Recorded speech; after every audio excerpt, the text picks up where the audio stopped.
Hi every one. നമ്മൾ ഈ ഒരു വീഡിയോയിൽ ഡിസ്കസ് ചെയ്യുന്നത് നോട്ട് പ്രോഫിറ്റ് ഓർഗനൈസേഷന്റെ ഫിനാൻഷ്യൽ സ്റ്റേറ്റ്മെന്റ് പ്രിപ്പറേഷനുമായി ബന്ധപ്പെട്ടിട്ടുള്ള ഒരു മൊഡ്യൂൾ, അതായത് നമ്മുടെ മൂന്നാമത്തെ മൊഡ്യൂളാണ്. അതിലെ നമുക്ക് ചോദിക്കുന്ന ഏരിയ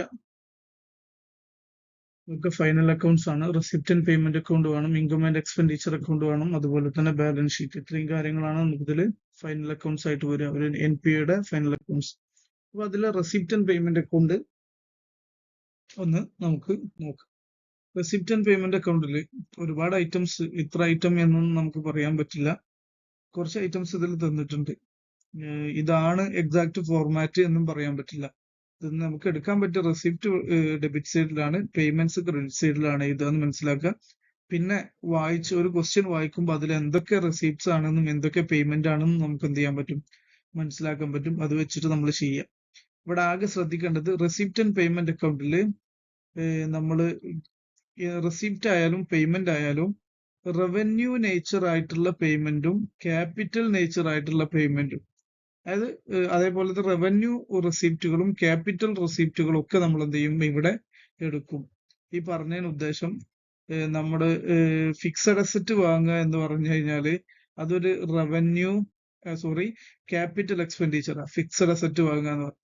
അപ്പൊ ഫിക്സഡ് അസറ്റിന്റെ പേയ്മെന്റ് നടത്തിയിട്ടുണ്ടെങ്കിൽ അതും നമ്മുടെ പേയ്മെന്റ് സൈഡിൽ വരും.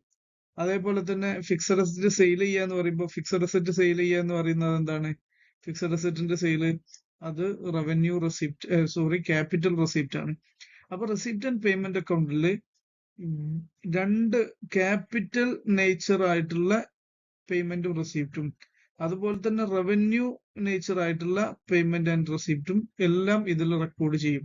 അത്രയാണ് ബേസിക്കലി മനസ്സിലാക്കേണ്ടത്. പിന്നെ ഫോർമാറ്റിന്റെ ഭാഗമായിട്ട് കുറച്ച് കാര്യങ്ങൾ എന്ത് ചെയ്യുക, ജസ്റ്റ് നോക്കി മനസ്സിലാക്കുക, അത്രേ ഉള്ളൂ. പിന്നെ ഓപ്പണിംഗ് ബാലൻസും ക്ലോസിംഗ് ബാലൻസും ഒക്കെ വരും. അതൊക്കെ സാധാ ഒരു ക്യാഷ് ബുക്ക് ഉണ്ടാക്കാൻ അറിയുന്ന ആൾക്ക് ഇതൊക്കെ ഉണ്ടാക്കാൻ പറ്റും. അത്ര സിമ്പിൾ ആണ് കാര്യങ്ങൾ. നമുക്ക് ഒരു ക്വസ്റ്റ്യൻ നോക്കാം. From the following particulars relating to Silver Point prepare a receipt and payment account for the year ending 31st March 2017. കുറച്ച് ഐറ്റംസ് തന്നിട്ടുണ്ട്. ഓപ്പണിംഗ് ബാലൻസ് തന്നിട്ടുണ്ട്, ഓപ്പണിംഗ് ബാലൻസ് ക്യാഷിന്റെ തന്നിട്ടുണ്ട്. പിന്നെ സബ്സ്ക്രിപ്ഷൻ കളക്ട് ചെയ്ത് ഈ വർഷം 2015-16 വേണ്ടിയിട്ട് കളക്ട് ചെയ്തത് ഓരോ വർഷത്തെയും കളക്ട് ചെയ്തിട്ടുണ്ട്. അതായത് ടോട്ടൽ ഈ വർഷത്തിൽ നമ്മൾ കളക്ട് ചെയ്ത എമൗണ്ട് ആണ്.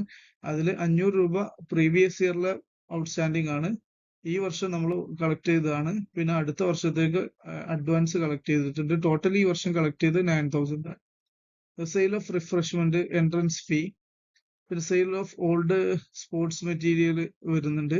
ഡൊണേഷൻ ഫോർ പവലിയൻ ഉണ്ട്, റെന്റ് പേ ചെയ്തിട്ടുണ്ട്, സ്പോർട്സ് മെറ്റീരിയൽ പർച്ചേസ് ചെയ്തിട്ടുണ്ട്, റിഫ്രഷ്മെന്റ് പർച്ചേസ് ചെയ്തിട്ടുണ്ട്, maintenance expense of tennis court ഉണ്ട്, salary paid, tournament expense, furniture purchased, office expenses, closing cash in hand.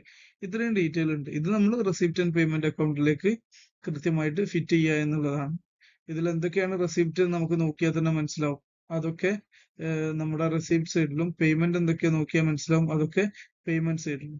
നമുക്ക് എന്തൊക്കെയാ റെസിപ്റ്റ് നോക്കാം. ഇത് ഓപ്പണിംഗ് ബാലൻസ് ആണ്, അത് റെസിപ്റ്റ് സൈഡിൽ വരണം. ഓക്കെ, ക്യാഷിൻ, പിന്നെ അതേപോലെ തന്നെ ഓപ്പണിംഗ് ബാലൻസ് ബാങ്കിന്റെ, അതും റെസിപ്റ്റ് സൈഡിൽ വരണം. ഇത് റെസിപ്റ്റ് സൈഡിൽ വരണം, ഇത് റെസിപ്റ്റ് സൈഡിൽ വരണം. സെയിൽ വരുമ്പോൾ നമുക്ക് ക്യാഷ് വരല്ലേ, അത് റെസിപ്റ്റ് ആണ്. ഡൊണേഷൻ റെസിപ്റ്റ് ആണ്. ഓക്കെ, ബാക്കിയെല്ലാം എന്താണ്, പേയ്മെന്റ് ആണ്. ഓക്കെ, ഇത് എന്താണ്, ക്ലോസിംഗ് ക്യാഷ് ഇൻ ഹാൻഡ് ആണ്. Okay, closing cash in hand തന്നിട്ടുണ്ട്, ക്ലോസിംഗ് എന്ത് തന്നിട്ടില്ല, ബാങ്ക് ബാലൻസ് തന്നിട്ടില്ല എന്ന് നമ്മളൊന്ന് മനസ്സിലാക്കാം. ഓക്കെ, നമ്മൾ ഇനി ക്വസ്റ്റ്യൻ ചെയ്ത് നോക്കാം. നമ്മൾ പറഞ്ഞ പോലെ ബാലൻസ് ബ്രോഡ് ഓൺ റെസിപ്റ്റ് സൈഡിൽ എഴുതിയിട്ടുണ്ട്. റെസിപ്റ്റ് പേയ്മെന്റ് ഹെഡിങ് ഒക്കെ കൊടുത്തു, എമൗണ്ടുകൾ കൃത്യമായിട്ട് എഴുതിയിട്ടുണ്ട്, എല്ലാ കാര്യങ്ങളും എഴുതി. ലാസ്റ്റ് നോക്കുക, ഈ ഡെബിറ്റ് സൈഡ് ടോട്ടൽ 25,000 ഉണ്ട്. അപ്പോൾ ക്രെഡിറ്റ് സൈഡിൽ ബാങ്ക് ബാലൻസ് കിട്ടിയിട്ടില്ല, അത് നമ്മൾ ബാലൻസിങ് ഫിഗർ ആയിട്ട് കണ്ടെത്തിയാണ്. അപ്പൊ ഈ 25,000 ഈ എല്ലാ എമൗണ്ടുകളും, ഞാൻ നേരത്തെ പറഞ്ഞ എല്ലാ പേയ്മെന്റുകളും കുറച്ചു, ഈ 400 രൂപയും കുറച്ചു കഴിഞ്ഞാൽ ബാലൻസ് വരുന്ന 6,600 ആണെന്ത്, ക്ലോസിംഗ് ബാലൻസ്, ബാങ്കിന്റെ ക്ലോസിംഗ് ബാലൻസ്. ഇതാണ് ഒരു റെസിപ്റ്റന്റ് പേയ്മെന്റിന്റെ ഏറ്റവും സിമ്പിൾ ആയിട്ടുള്ള ഒരു ക്വസ്റ്റ്യൻ. ഓക്കെ, ഞാൻ തൽക്കാലം ഈ വീഡിയോ അവസാനിപ്പിക്കുകയാണ്. താങ്ക്